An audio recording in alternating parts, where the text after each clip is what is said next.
일생 16번째 시간이죠. 그래서 창세기 11장 하반부부터 시작해서 지금 16번째 시간이고요.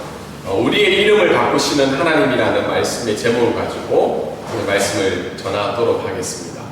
여러분, 한국 사회가 굉장히 보수적인 사회임에도 불구하고 계명을 하는 사람들의 이제 숫자가 많이 늘어나고 있죠. 2008년부터 22년까지 이제 자료를 보니까요, 매년 10만 명 이상이 이름을 바꾼다고 합니다. 저도 가끔 이제 몇 년에 한 번씩 교회에 가잖아요. 파송교회 가보면 이 이름이 바뀌어 있는 권사님들, 집사님이 있어요. 그래서 그걸 우리는 잘 모르니까 옛날 이름을 부르면 굉장히 이제 당황스러워하면서 본인의 뭐 좀 비밀스러운 과거가 들통난 것처럼 행동하시는 분들도 있어요. 그래서 이름이 바뀌었다. 근데 이름이 바뀐 그런 상황들을 보면 여성이 훨씬 많은 거예요. 거의 2배 정도 여성이 이름이 바뀌는 경우가 많죠. 그래서 개명을 하는 거는 이제 자녀일 때 하는 게 아니고 성인이 되어서 본인의 의지를 가지고 이렇게 개명을 하는 숫자가 많은 거죠. 그러니까 10년 정도 모으면 150만 명, 130만 명이 이름이 바뀐 거죠. 주변에서 우리가 개명한 사람들을 이제 쉽게 볼 수 있는 시대가 되었다고 생각합니다. 개명을 하는 이유가 뭘까요? 개명을 하는 이유. 첫 번째는 사주에 맞지 않아서, 대부분 연예인들이나 아니면 운동선수들 뭐 앞에 좀 사고를 쳤다든지 아니면 자기 인생이 좀 풀리지 않았을 때 사주에 맞지 않아서 취업, 결혼 등의 현실에 대한 불만족으로 이름을 바꾸는 경우가 많다고 합니다. 물론 두 번째 있던 구시대적 이름이 좀 어른들이 지어주다 보니까 지금 현 시대에 맞지 않아서 있는 것도 있지만, 첫 번째 이유, 그러니까 자기 이름의 인생이 결정이 된다고 생각하기 때문에 이름을 바꾸죠. 제 이름도 이제 익만이라는 이름이잖아요. 제 이름의 뜻이 더하기에 가득 찰 만이에요. 저희 원래 집안은 진짜 돌림이에요. 진짜. 그래서 다 가보면 사촌형, 그리고 저희 형도 보면 다 진이에요. 근데 저랑 사촌형 한 명만 이름이 진짜 돌림이 아니에요. 특별히 둘째. 왜 아버지가 이렇게 이름을 지었나 보니까 처음에는 진짜로 지으려다가 아이를 보니까 좀 특별한 인생을 좀 살면 좋겠다. 그래서 제 이름을 더하기에 가득 찰 만. 그래서 태국말로는 땜당입니다. 그래서 무억 땜당이에요. 그러니까 더해서 가득 차다 보니까 가끔 너무 사람이 오버할 때도 있지 않나. 그런 생각이 또 드는데, 아무튼 이름을 지은 이유가 있는데, 이 이름에 따라서 내 인생이 결정된다는 이 현대인이 아직도 많다는 겁니다. 그런데 과거에 있었던 사람들은 얼마만큼 그 이름에 대해서 중요성을 가지고 살아갔을까, 그런 생각을 해보게 됩니다. 오늘 성경은 이름에 대한 내용이 또 나오고 있어요. 이름을 바꾸시는 하나님. 그러니까 원래 자기 이름이 있었지만 하나님이 특별히 그 사람을 향한 계획과 목적을 가지고 이제 이름을 바꿔주시는 거죠. 오늘 본문에 읽었던 15절에는 누구의 이름이 바뀌나요? 사례의 이름이 바뀌죠. 사례가 사라로 바뀌는 이름이 변경이 되고 있죠. 그래서 영어 이름으로 보면 뭐 철자가 그렇게 많이 달라지고 있지 않죠.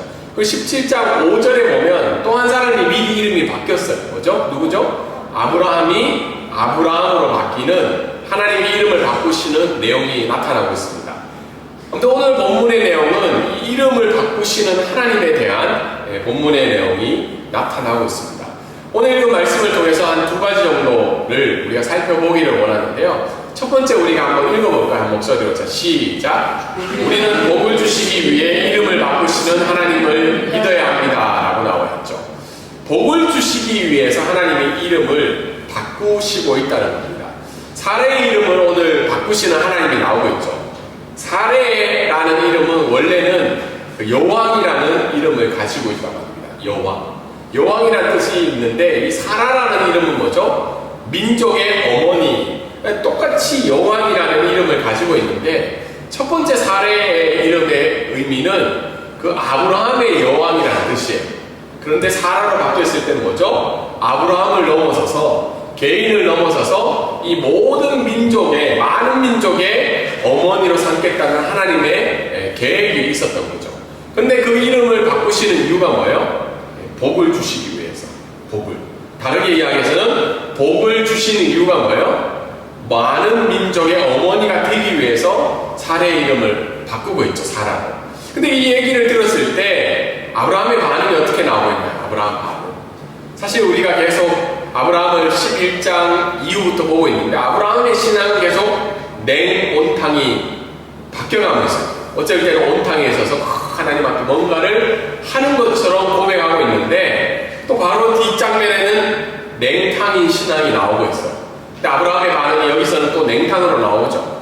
하나님 앞에 엎드리면서 뭘 했다고 해요?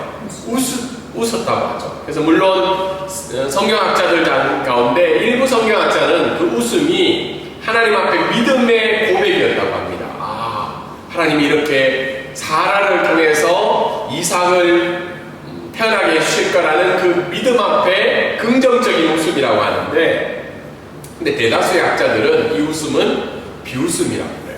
왜냐하면 이 현실에서 어떻게 해요? 불가능한 일이죠. 아브라함도 뒤에 이야기하죠. 그러면 지금 내가 아들을 얻게 되면 내 나이가 몇 세라는 거예요? 지금 99세인데 100세라는 거죠. 자기 와이프가 몇 세라는 거예요? 90세라는 거죠. 굉장히 현실에서 불가능한 일이에요. 그래서 아브라함이 엎드리기는 엎드렸지만 어떻게 해요? 비웃는 거죠. 설마 이게 되겠어. 아무리 하나님이시지만 불가능하지 않겠어. 그러면서 아브라함의 강구는 뭐로 나오고 있어요? 하나님, 이스마엘이나 하나님 앞에 살게 해주세요. 다른 아들이 필요하다는 거예요? 안 필요하다는 거예요? 2주 전에도 이야기했죠. 우리 모두 다가 영적인 이스마엘이 있다고. 하나님이 언약해 주셨지만 내게 이미 주신 것들로 인해서 만족해하며 살아가는 인간의 본성이 이 아브라함 가운데 있는 거죠. 그래서 아브라함이 하나님, 그것도 괜찮지만 지금 내게 주신 그 이스마엘이나 하나님 앞에 잘 살게 해주시라고 기도하고 있는 내용이죠. 그러자 하나님이 다시 19절에 어떻게 이야기해요? 분명히 이야기해요. 내가 어떻게 해요? 사라를 통해서 아들을 주겠는데 그 아들의 이름이 뭐라는 거예요? 이삭이라는 거예요. 이삭. 웃음이라는 뜻의 이삭을 주겠는데 그 이삭과 함께 어떻게 해요? 언약을 맺겠다는 거죠. 내게 있는 이스마엘이 아니라 99세 때 그리고 100세 때 아들을 낳게 되는 그 이삭을 통해서 내가 언약을 맺겠다고 성경은 이야기합니다. 그러면서 네가 이야기한 그 이스마엘, 그 사람은 언약에 이어갈 자가 아니지만 그럼에도 불구하고 어떻게 해요? 축복해 주시겠다는 거예요. 12두령, 그러니까 좀 큰 민족이 되게 해주겠다는 거죠. 그러면서 하나님이 구체적으로 그 이삭이 언제 태어날 거라고 얘기해요? 내년 이 시기에. 그러니까 내가 99세인데 100세 때 내 아들을 낳게 해주겠다는 구체적인 하나님의 약속이 나타나고 있습니다. 오늘 이 말씀을 통해서 우리가 몇 가지 적용을 해보면요. 15절에 보면 사레에서 사라로 이름이 바뀌어주고 있죠. 다르게 이야기해서 사레는 앞에 설명을 드린 것처럼 아브라함을 위한 여왕이었어요. 그러니까 아브라함을 위해서 굉장히 사레는 헌신적인 와이프였죠. 우리가 볼 때 자기 남편이 어떻게 해요? 거짓말하라고 해도 거짓말하고 또 쫓아온 것만 해도 대단하잖아요. 사실 여기 선교지잖아요. 선교지를 이렇게 올 때 이렇게 아내들이 동의를 못하는 경우들이 있어요. 그래서 선교지 오기 힘든 선교사님들도 계시고 또 일반 가정에서는 어떻게 해요? 남편이 어떤 경력 전환을 할 때 쉽게 따라갈 수가 없잖아요. 근데 사례를 보면 굉장히 아브라함을 위해서는 최고의 아내가 아닐까 그런 생각을 하게 됩니다. 근데 이제는 하나님이 너를 위한 여왕이 아니라 모든 민족을 위한 어머니로 내가 복을 주겠다는 거죠. 이게 이름을 바꾼 이유라고 하나님은 설명을 하고 있습니다.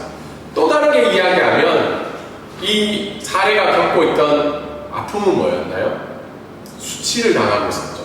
그 당시에 어떻게 해요? 고대 근동은 아이를 낳지 못하면 불명예스러운 거죠. 저희 가정에 개인적인 얘기이기도 하지만 저희 가정에 이제 형님이 계시거든요.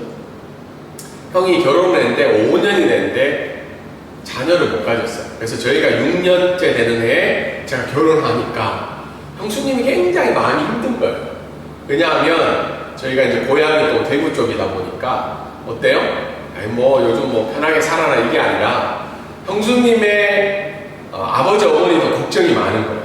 며느리로 보냈는데 아이를 못 낳으니까. 그래서 저희가 결혼할 때도 아이를 못 낳고 있다가 저희 결혼 소식을 듣고 저희 큰 조카가 임신을 하게 된 거예요. 이 뭐 굉장히 큰 하나님의 은혜죠. 왜냐하면 저희 뭐 형제지간이지만 그래도 순서가 좀 믿음의 집안이지만 뒤바뀌면 좀 불편한 일이 생기잖아요. 근데 이 사례는 수십 년 동안 그 수치와 불명예를 당했다는 거예요. 근데 하나님은 어떻게 해요? 그 언약을 통해서 불인 자를 어떻게 해요? 민족의 여왕으로 하나님이 높여주시는 장면이 나오고 있다는 거예요. 근데 이 말씀이 우리에게 어떻게 적용이 되냐면 사실 우리는 어떤 사람인가요? 에베소서 말씀에 의하면 우리는 이방인이었고 언약 밖에 있는 자였어요. 그리고 그 성경에 어떻게 이야기하고 있나요? 우리는 죄와 진노의 자녀라고 이야기하고 있습니다. 혹시 내가 죄와 진노의 자녀라고 느껴본 적이 있어요? 별로 없죠. 나는 뭐 원래 유대인이라는 느낌으로 살아가잖아요. 근데 성경에 의하면 우리는 유대인이 아니에요. 철저히 이방인이었고 하나님의 언약에 밖에 있던 자였는데 하나님은 어떻게 해요? 예수 그리스도를 통해서 우리의 이름을 바꿔주셨죠. 그게 베드로전서에 나오고 있는 말씀인데 그게 뭐예요? 왕같은 제사장이요 너희는 거룩한 하나님의 백성이라고 우리의 이름을 바꿔주셨다는 거예요. 근데 이 말 백성에 대해서 이 이름 바뀐 거에 대해서 뭐 감흥이 없는 게 우리의 현실이기는 하지만 성경은 우리의 이름을 동일하게 바꿔주셨다는 겁니다. 근데 오늘 말씀을 통해서 우리가 또 알 수 있는 것은 왜 아브라함이 그렇게 비웃었을까? 여러분 감히 우리가 하나님 앞에 비웃음을 가질 수 있을까요? 여러분 같으면 하실 수 있겠어요? 하나님 얘기했는데 하나님 그게 가능할까? 비웃을 수 있는 분 있나요?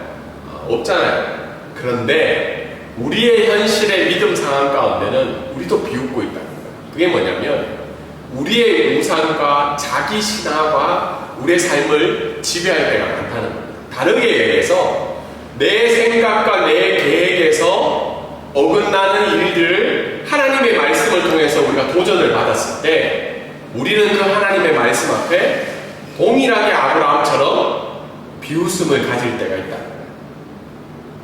여러분 같으면 하나님이 99세 때 네가 아들을 임신하게 되고 100세 때 아들을 낳게 되겠다는 이야기를 들었을 때 믿음으로 받아들일 수 있을까요? 이건 아브라함 얘기이기도 하고 성경 말씀이고 그렇기 때문에 우리가 이해할 수 있지만 내 우상과 내 신화를 버리지 않는 이상은 그리고 자기 눈앞에 이미 누가 있었다는 거예요? 이스마엘이 있었다는 거예요. 그러니까 우리가 살아가면서 새로운 하나님의 비전과 도전을 받을 때 우리 마음 가운데는 그렇게 고백할 수 있다는 거예요. 하나님, 지금 하는 삶이나 사역이나 있는 일들이나 좀 더 잘되게 해주세요. 이게 우리의 마음일 수 있다는 거예요. 그래서 오늘 말씀을 통해서 우리가 생각해 볼 때 내 계획과 내 생각이 하나님의 계획 안에 들어있지 않을 수도 있다는 그 믿음의 유연성을 늘 가지고 우리가 살아가야 된다. 저도 제 삶을 뒤돌아보면 제가 하나님 자리에 있을 때가 너무 많아요. 내 생각이 맞고 내 계획이 맞고 내 뜻이 맞을 수 있다라는 그 확신이 특히 저의 성향상 너무 많다는 거예요. 근데 하나님은 오늘 아브라함이 어떻게 보면 잘 살고 있잖아요. 맞죠? 이스마엘도 없고 그리고 이미 모든 많은 재물과 그동안 떠돌이 생활하다가 잘 정착해서 잘 살고 있는 아브라함 입장에서는 그걸 받아들이기가 굉장히 힘들었다. 우리에게 오늘 주신 말씀은 내가 하나님 자리에 있진 않는지 아니면 내 계획과 생각이 하나님의 계획보다 더 높이 있지 않는지 그리고는 내 계획과 생각이 아닐 수도 있다는 그 믿음의 유연성을 하나님은 오늘 우리에게 요청하고 있다는 겁니다. 그리고 오늘 말씀을 통해서 우리가 또 알 수 있는 것은 우리가 영적인 이삭이 되어 가야 되는 거예요. 오늘 하나님이 언약하신 내용은 아브라함과 맺은 언약이 아니에요. 아직 임신하지도 않고 태어나지도 않을 그 이삭과 언약을 맺어 가신다는 겁니다. 다르게 이야기해서 하나님은 비웃음의 상황에서 어떻게 해요? 웃음을 줄 수 있는 이삭과 언약을 맺고 있다는 겁니다. 동일하게 우리의 삶이 어떤 삶이 되어야 될까? 우리는 이삭은 아니에요. 맞죠? 이삭이 될 수 없고. 근데 하나님이 우리와 언약을 맺으신 이유는 이 세상 사람들 가운데 아브라함조차 그 비웃음으로 하나님의 언약을 맺기를 거부하는 상황 속에서 이 세상 가운데 하나님의 웃음과 기쁨을 줄 수 있는 믿음의 영적인 이삭이 되어가야 됩니다. 지금 우리가 살고 있는 이 시대는 어때요? 네. 굉장히 혼란하죠. 저도 뉴스 볼 때마다 이 얘기 그만하면 좋겠다 이제. 탄핵과 그렇고 그리고 환율 보면 답답하잖아요. 이게 언제 끝나나? 그리고 지금 사람들이 불안하고 힘들어하는 이 비웃음의 상황 속에서 어떻게 해요?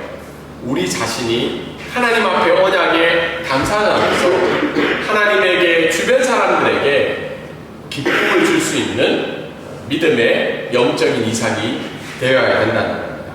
오늘 두 번째 말씀은 한번 또 읽어볼까요? 자, 시작. 우리는 하나님이 바꾸신 일에 매 맞는 삶을 살아야 합니다. 하나님께서 그렇게 언약을 맺고 난 다음에 이제 아브라함이 반응하는 내용이 나와요. 아브라함이 23절에 보면 어떻게 해요? 이날에라는 표현이 있죠. 이날은 어떤 날이에요? 아브라함이 하나님에게 말씀하셨던 그날, 아브라함이 비웃었던 그날에 아브라함이 순종을 하고 있는 겁니다. 그리고 아브라함이 그 순종하는 장면이 나오고 있는데 99세 때 어떻게 해요? 할례를 행하고 있죠. 여러분 생각을 한번 해보세요. 99세 때 할례를 할 필요가 있어요? 없어요? 뭐 반응을 안 하셔도 괜찮은데 99세 때 시댁에서 뛰기도 조차 힘든 그 나이에 할례를 하고 있는 거예요. 우리 희망이 없던 상황에 할례를 하고 있는 거예요. 그리고 이스마엘도 어떻게 해요? 13세 때 할례를 받고 아브라함의 집의 모든 남자들이 그날에 할례를 행하고 있다는 겁니다. 아브라함을 거하고 있던 남자들도 어리둥절할 거 아니에요. 갑자기 주인이 할례를 행하라고 하니까 그날에 모든 사람들이 할례를 받고 있던 장면이 오늘 말씀 가운데 나타나고 있습니다. 그래서 오늘 말씀을 통해서 두 번째 말씀을 통해서 우리가 알 수 있는 것은 99세에 할례를 받고 있는 아브라함을 한번 생각해 보라는 거예요. 이날에 아브라함도 할례를 받고 있습니다. 여러분, 뭐 우리가 성경을 읽으면 뭐 하나님이 얘기했으니까 당연히 할례 받아야겠지라고 생각하지만 만약 저와 여러분이 99세의 아브라함이었다면 할례를 하겠어요? 이미 다 갖춰져 있고 아들도 있고 그리고 하나님 할례 안 받고 할 수도 있잖아요. 하나님이시라면. 그런데 아브라함은 자기부터 먼저 할례를 받고 있는 겁니다. 믿음으로 즉각 순종하는 아브라함인데 히브리서 11장 12절에 보면 이때 아브라함과 사라의 육체적인 상황은 어떻게 표현하고 있냐면 죽은 자와 같은 상황입니다. 다른 얘기해서 그 당시에 아브라함과 사라의 몸은 어떻게 해요? 죽은 자와 아무런 그 몸에 희망이 없던 사람이었어요. 이제 저도 이제 나이가 40대 후반이고 50대가 되잖아요. 가끔 제 손을 볼 때가 있어요. 제 손을 보고 제 이제 육체를 보면 노화가 되고 있구나. 그리고 뭐 여러분 보시기에 이제 제가 한 번은 2주 전에 강의를 했는데 거기 있던 이제 신학생들이 잠을 좀 많이 자면 좋겠다. 나이보다 더 늙어 보여. 그렇게 얘기하는 거예요. 그래서 그날 제가 좀 충격을 받았어요. 50살처럼 보인다고. 그래서 제가 그날부터 안에 화장품이 있더라고요. 그래서 제가 요즘 화장품을 막 바르고 있어요. 왜냐하면 이미 노화가 되어가고 있는 게 제 얼굴을 봐서도 느껴지니까. 물론 가끔 이런 사람이 목사님 나이처럼 안 보인다고. 근데 이미 그 말은 그렇다고 20대로 보이는 건 아니잖아요. 기껏 해봐야 40대 초반, 40대 후반. 제 육체를 볼 때 그런 마음이 들 때가 있다. 근데 아브라함은 이미 99세라는 거예요. 아무런 자기 몸에서 나올 수 있는 게 없는 그 상황 속에서 믿음의 순종을 이 날에 하고 있다는 거예요.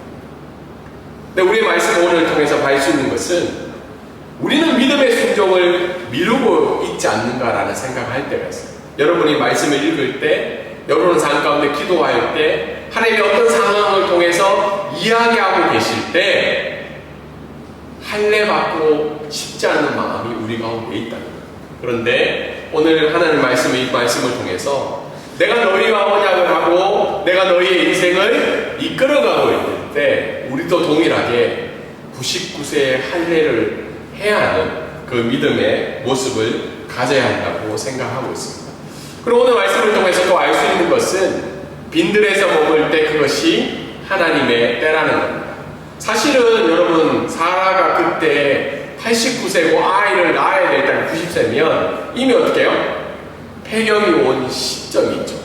의학적으로 완전 불가능할 때이고, 그리고 아브라함이 하나님의 그 자녀의 언약을 받았을 그 기간이 얼마였냐면 24년이었어요.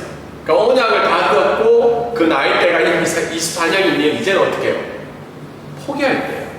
고통도 그만큼 많이 받았고 이제 하나님 앞에 티끌 만한 기대조차 할 수 없는데요. 여러분 24년 동안 기도했던 제목이 있으세요?